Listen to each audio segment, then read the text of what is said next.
in terms of really nurturing your individual voice, I think it is more deeply connected to loving the self that you are and feeling that what you have to express is good enough. The art world is always changing. It's a dynamic space where creativity and commerce collide. Finding your path and staying true to your craft isn't easy. Welcome to the Professional Artist Podcast. This show explores what it truly takes to build a meaningful and sustainable art career. Each week, we offer intimate deep dives that reveal which art business practices actually work, giving you the inspiration and insight to fuel your artistic journey. I'm your host today, Christina Demiani, and in this episode, we're speaking with Patricia Watwood, a leading figure in the contemporary figurative realist movement. Known for her classical works with modern cues, Patricia's paintings explore universal themes of human life. Patricia earned her MFA from the New York Academy of Art and was a founding member of the Water Street Atelier. Beyond her studio practice, she's an educator, teaching through online courses, workshops, and her book, The Path of Drawing. Her upcoming solo show opens on November 6th at Equity Gallery in New York City. In this episode, we're exploring Patricia's journey as an artist and educator. Here's what you'll gain from this deep dive.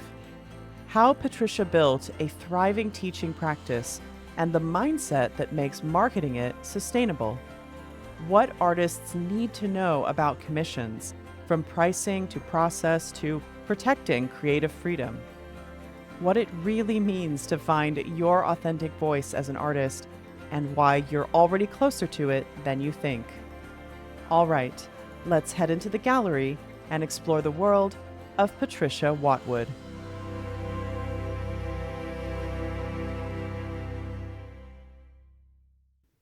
What does it mean to paint beauty in a moment of crisis? Patricia introduces us to her painting, The Dance of Life and Death, a figure in motion suspended between vitality and fragility, and reflects on the quiet power of making art in a time of fear. This piece is a female nude. She has red wavy hair and her arms up around her head with the feeling of the gesture of dance, of movement, as opposed to a standing still pose. And in fact, I've even done things where there's little ghost images of the arms and the hands that help accentuate the sense of the feeling that the figure is not totally just fixed and still, but is in movement. She's like a classical Venus type figure. And in my art practice, I've been painting the nude and particularly women for a very long time. And I've always had a deep love for these kinds of paintings. It's a long tradition for the female nude in realist representational art. I've always loved going back to the Renaissance and like Titian or Bouguereau or Frederick Lord Leighton, and I've always been really inspired by this. This one is something that I did during COVID. And so it's called The Dance of Life and Death. At that time, we were so stuck in our studios. Everything was very anxious. The world felt very fragile, and we were very confronted with our own mortality. And at the same time, as artists, I think we were stuck in our studios feeling so unessential at this time where there were all these essential workers and people doing heroic things and delivering groceries and working as nurses. And here I am in my studio painting, coloring with my crayons and feeling somewhat useless.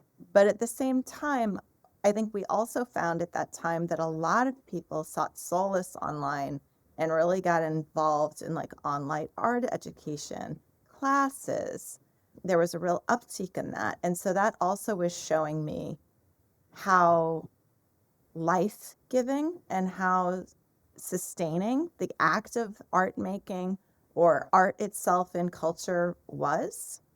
And so for me, it was sort of a statement of purpose about even in the middle of uncertain times or in crisis, death is inevitable. nevertheless, what is it that we find really meaningful and joy-giving and sustaining in our lives? And so I created this painting about all of those themes. Patricia's painting career did not begin in front of an easel. Listen as she traces an unexpected creative path and shares how her focus shifted to a lifelong pursuit of classical painting. I've been very fortunate in that I have spent almost my entire life in the arts, and I haven't really ever had to have much work and careers outside of that. But I didn't start in painting. I actually started in theater, and I did design and even some performance and worked in theater. And then after college, spent a few years working in design and production in the theater world. And I thought that was going to be my direction. But then I started getting really interested in life drawing and learning to paint, in part because I thought I wanted to go get my master's in design in theater. But this started my journey into learning about life drawing and getting exposed to what is now the contemporary classical or atelier movement, which I started in Seattle in 1996 at what is now the Gage Academy. And then eventually did my master's at New York Academy, and at the same time also was studying with Jacob Collins at what's now the Water Street Atelier. And so I pursued a very rigorous training, kind of full-time academic classical training, plus the theoretical and art historical perspective, sculpture, anatomy, that kind of deep dive at New York Academy of Art. And since I finished my training, I've had the good fortune to be able to do solo shows and work with galleries, selling work to collectors. And I've also always done portrait commissions and some other kinds of commissions, and then some teaching, drawing and painting live before the pandemic. But then since the pandemic, as many people have learned, that the platforms are really improved since everyone really got used to working online. And I'm finding that really has been a blessing in disguise for me, both teaching myself how to teach online and then being able to connect with a really dedicated group of students who are not necessarily just drawn in one geographic region, but all over the place. So that's my professional circle. When you were in these academic and atelier programs, did you start selling your work before you graduated and having shows, or was it afterwards? I did start selling my work early and right away. There was actually this wonderful gallery in New York City called the Art Students Showcase, and he was really a big supporter of representational and academically trained work. And I would be able to take a figure drawing that I had made in the atelier or a still life painting, something that I'd done when I was as a student, and sell it at this place. And at that time, it wasn't a lot of money for those pieces, but maybe it would be like $800 or even like $1,000, or I think sometimes even $2,000 for something that I was making as an art student. So it was just enough to definitely make me feel encouraged in keeping going. And then it also helped me feel confidence about what I was doing, both learning how to negotiate that and how that works and how that happens, but then giving me more of a sense that when I was finished with my training, that I would also be able to sell my work. And I felt like I developed my skills, but I didn't actually really feel like I was understanding how to make my own work. My own work was a little too much repeating what was around me. I learned how to make that kind of painting, but I didn't learn how to make something that was really truly my own. And that has been honestly the work of the subsequent like 20 years. Teaching wasn't always part of Patricia's plan, but over time, it's become a vital part of her art business. She reflects on how her approach has evolved and what it takes to build a meaningful, sustainable path as both an artist and educator. I started teaching more in the atelier and in the way that was somewhat modeled by my other teachers, where often you're just in the life room and the model is posing and you're going around and giving critiques and doing a demonstration of part of the process. But it's often very like one-on-one doing critiques at people's easels. So that's how I started. That's the way my teachers taught me. And so as I was starting teaching, following that model. Over time, and actually through the way that things have changed so much with the internet, I've had to really change my process a lot. I will much more do like a presentation of usually about an hour and a half, often including images, slideshow where I can talk about this theme in rendering the figure, and let's look at these 7 samples from contemporary artists and talk about the theme and integrate the slideshow and then the demonstration and the concept. So that is how I've developed that part of my teaching program. Teaching is 25 to 30% of my income. And I usually teach 1 day a week. So it's about 20% of my time. I also do mentorship, but I'm not doing demonstration. I'm working with artists. They are sharing their work. There can be problem solving and advice, but it's not like they're watching me do something and I'm giving them a lesson plan. It's more like professional development mentorship. And it depends on how many clients I have at any given time. It's usually another half day or sometimes a full day. The challenges, I think, are that there's a lot of competition and a lot of people trying to teach, and there's more and more people teaching online. So it can be hard to build that system of how people are finding you as a teacher. Where are you teaching? Are you doing it all on your own? Are you doing it on Patreon? Are you working with a school? And I think that artists who have had more time to actually develop their own reputation as artists, people are more aware of their work, it's going to be easier to draw in students. Whereas someone who is not known as an artist, but is a good teacher, it's going to be a little harder. I find it's easier for me to teach my classes, fill my workshops, because I have a larger social media following and a longer track record as a working artist. What does it really take to stay visible as an artist today? Patricia shares how she approaches email, social media, and promoting her courses, and the mindset that helps her stop overthinking and share consistently. I'm only sending a newsletter once or twice a month. And I think it probably could be more. It could probably be 3 or 4 times a month. But I personally don't aspire to do more. I know there's a lot of people who they're like, send your email once a week or twice a week. I don't want to see other people's email that much. And so, in reciprocity, I'm like, I think you don't want to see my email that much either. Everybody gets too much email. And then something like LinkedIn, maybe once a week. And then Instagram, it's much more frequent, like several times a week.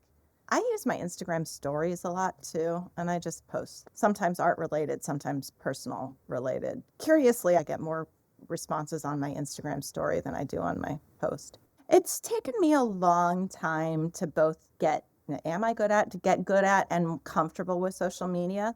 I found that early on there was so much overthinking involved, and also just like anxiety around what I'm sharing. I'm definitely a perfectionist, and I'm definitely don't want to show you my portrait halfway through where the nose is all crooked, and it's like embarrassing. But over time, I've gotten better and better at quieting that voice and just being like, just share it, don't overthink it. And through practice, I've just gotten better at it. Made a choice, like it's important for me, it's important for my business to do this, and don't overthink it, just share it. Patricia introduces us to a pivotal work in her practice, Femen, Flora, a painting shaped by protest, personal conviction, and the power of beauty to stand for justice. This is a painting of a female figure who seems to be at some kind of parade or march or event. And she has these words painted on her body that say, "I am free." This was inspired by this women's activist group called Femen, Femen, and they're actually based in Europe. And they do a lot of political protests about feminism, bodily autonomy, oppressive systems where women don't have equal rights and that kind of thing. And I just loved what they were doing, where they would paint their political message but wear a flower crown in their protest, because it really is using beauty as a weapon of power. It's so visually compelling. And of course, women and the sexualization of our bodies, the sexualization of the breasts, like all of these things have been in some ways used against us. Or so in my own work, on one hand, I'm like, why am I a woman artist in 2025 who still so loves these kinds of female nudes? But yet, how can I also make it clear that I'm not just interested in the objectification of them, or to use them as the transactional quality of painting a pretty woman to then make money off the painting of the pretty woman? Like, how can I put my own desire for equality, for bodily autonomy, for justice in the world in a larger sense? How can I start to express those things in the work that I'm doing, still in this classical style?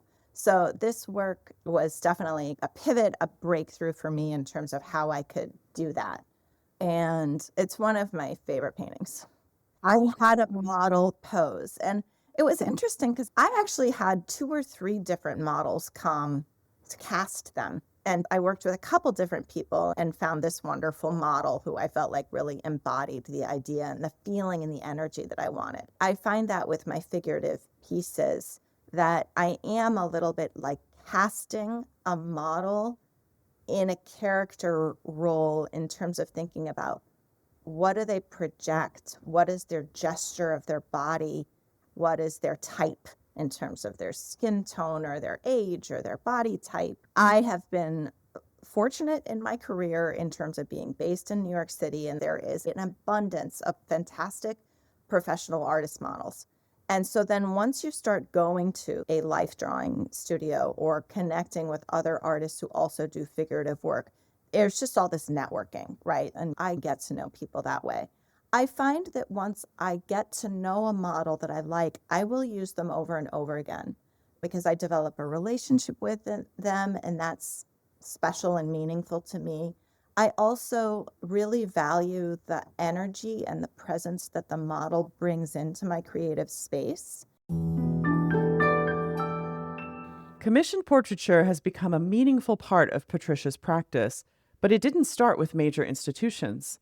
Listen as she shares how she built that side of her career and what artists must do when offering portrait work professionally. It started when I was still like completing my training, and I would, a little bit through word of mouth, get portrait projects, maybe a drawing, through friends and family. I often didn't make very much money on them, but I made some, and the process helped me learn how to do this process. I also submitted my portfolio to Portraits Incorporated, and I got taken on with representation with them quite a number of years ago. Sometimes there's a portrait broker and individual who I will work with, and sometimes there's a little company. And so artists can look for brokers and companies with whom to submit their portfolio. Now, how you submit that portfolio is going to be really key. You want to show a little bit of a range. So you might say, like, I really specialize in drawings of children. I specialize in paintings of dogs. Or do you want to do a large, just portraiture in general, as I do, in which case my portfolio has to have a bit of a range. So there's all these different categories. Typically for getting work, you need a little bit of a presentation in terms of whether it's a brochure, a portfolio, or a place on your website. What is the process like? And you can look on my website, there's just a brief, short 3 paragraphs. This is what this process is often like. And then email me to start a conversation about creating something for you. So the more information you can give people to be like, okay, step 1, if you're thinking about this, do this. Or this is a range of the prices that you might consider, and give your clients some action points or a little bit of an overview of what the process might entail. Give them a fair amount of information about what to expect. We're going to need to get together and we're going to have a meeting where we plan, where is this painting going to hang? Who is the intended audience? What do you need to know about this person and how you're going to present them? So you talk them through those important aspects of it. There's a lot of communication and interaction because it's expensive. It's a custom project. You want them to be happy. Each summer, Patricia leaves the studio behind to paint outdoors with a close-knit group of artists. Her next piece, titled Summer Canoe, grew out of one of those retreats and was created with a collaborative method that pushed her beyond her usual approach. She explains how community, trust, and experimentation keep her work evolving. I do this project in early August where I invite a group of painters up to Northeast Pennsylvania. We camp. I hire a model. The model poses for 3 different days. We have 6 sessions, and we set up in different locations around the property where there's a pond, there's a river. Sometimes we're in the woods. So there's a lot of different types of outdoor settings that we can create. And then depending on where we are, sometimes it's clothed and sometimes it's nude. So it gives us a lot of opportunity to think about different compositions with the figure outdoors. And then the group of people who come, we've become quite close over all the time of doing it. This next one is our 10th annual time. This one I did in collaboration with my friend Brooks Frederick. So it's a 3-hour session. The model poses for 20 minutes and then takes a 5-minute break. The first 20-minute pose, we each work on our own canvas, setting up our composition. At the beginning of the next pose, we switch easels. And so then I work on his easel for 10 minutes and he works on mine. And then at the end of the 10 minutes, we switch again. So then for the rest of the time that the model is posing, we just keep going and switching back and forth to each other's easels. And there are a lot of things about our painting practice and vocabulary that are similar and grounded. And there are other ways that we are so different. It's hilarious. He often uses a lot of palette knife. He loves to discover his work out of chaos and accidental textures and sort of destruction. Whereas I'm like, I'm just going to make a really careful little drawing. I'm like much more this academic, like much more precise process. But the two of us, because we both understand each other and complement each other, but we're so different, I've learned so much. And it's funny because then I come back to see what he's done on mine. And sometimes you're like, oh, you destroyed that thing that I like. And other times you're like, wow, look at that amazing, cool texture you made in the water up at the top, which I would never have figured out. And then this painting also represents, to me, the importance of peer support. So through the process of doing these paint outs every year, that little tribe of painters has become closer and closer as friends. And so we're really able to share the struggles, right? Be vulnerable, also be experimental, show up and be like, I don't know what I'm doing. I'm trying this new thing and I'm making a big mess of it. And so it's helping all of us be more accountable. Also, the longer you go, you tend to get more isolated. You have less opportunity for community and more time where you feel like you are just trying to push yourself forward, which sometimes feels like exhausting, right? So I have really found that it's incredibly important for me to really be conscious about keeping a little tribe of people who are other artist professionals, understand the struggle, and just be here for each other. For artists, community isn't a luxury, it's a lifeline. Patricia reflects on the role of professional networks and peer collaboration in her career and why staying connected with other artists has been one of her most important long-term strategies. I have, over the course of my career, done a great deal of networking or connecting with organizations of different art groups, whether it's Salmagundi Club or something like Portrait Society of America, the Figurative Artist Convention and Expo Conference. I think that artists in particular have a great need for collaboration and community because you don't have water cooler conversations where you're learning about, oh, what is that thing? How are you using Zoom to teach your online class? And so too often artists are just like reinventing the wheel over and over again. Guys, get together and talk to each other and help each other solve problems. And we don't have enough mutual support. I even think that we all are very involved in our individual social media. And I think that there might be great ways that we could get involved in a little bit more collaborative little networks of rising tide raises all boats. I think that we are all stronger together rather than as individuals. If you're the smartest person in the room, you're in the wrong room. And I always want to be in a different room with people who are smarter than me, right? And what are you doing and how is that working? And that's the room I want to be in. And also, just when you're involved with art organizations, you tend to see more of what other artists are making, and you learn a lot about the field as a whole. How do you go from working alone in your studio to building a thriving art network? Patricia shares why connection matters and the small, accessible steps any artist can take to find community and grow their visibility. I think it depends on where you are. I would strongly recommend that in most places you might be able to find figure drawing or some kind of artist group in your area. They're not everywhere, but most places have them. And I think that's a great place to start because you're also then getting out of your house, out of your studio, and seeing other people who also care about what you care about. And it just reminds you that the community is there, even if it's a class, like a ceramics class. Then I would say online, there's so many things online. Many artists are very introverted, but to be successful in the art space, you have to network and you have to get to know people. People are not going to come to my garage and see my art here. I have to get out into the world and build connections and build relationships.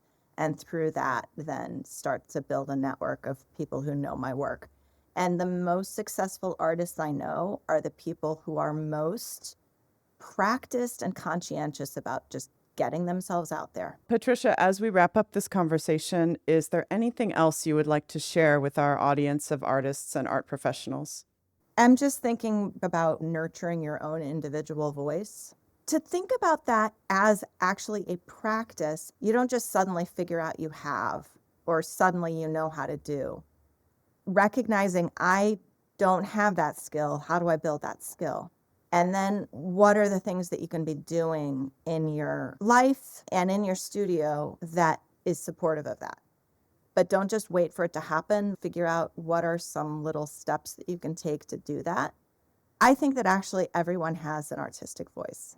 The hardest part is then being vulnerable enough to share it, or feeling that what you have to share is good enough or is unique or is special. And then just decide that's actually enough, to accept that that is enough and you are enough and you do actually already have a personal voice. You just have to stop chasing somebody else's likes. There's all sorts of wonderful painters making things that look similar. And can you allow yourself to Just make your own individual thing. And maybe it doesn't matter if it didn't get any likes, but you knew you made it yourself and it expressed something really individual. That's a hard value to lean into, right? Because we do want external validation and you want collectors. You want the praise. But in terms of really nurturing your individual voice, I think it is more deeply connected to loving the self that you are and feeling that what you have to express is good enough. Patricia Watwood's story is a powerful reminder that artists don't have to choose between tradition and progress. By bringing classical techniques into dialogue with the present, she's crafted a practice that is both timeless and relevant. Through teaching and commitment to creative community, she shows that growth doesn't happen in isolation. It happens in connection and in learning to trust your own voice. The creative journey isn't about becoming someone else. It's about amplifying who you are by realizing that your voice, your truth, is already enough. This podcast grows because people like you share it. So if you got value today, if it inspired you to think differently or take action, hit follow or subscribe and send it to one person who needs to hear it. That's how we keep making more episodes. Thank you for listening to the Professional Artist Podcast, and until next time.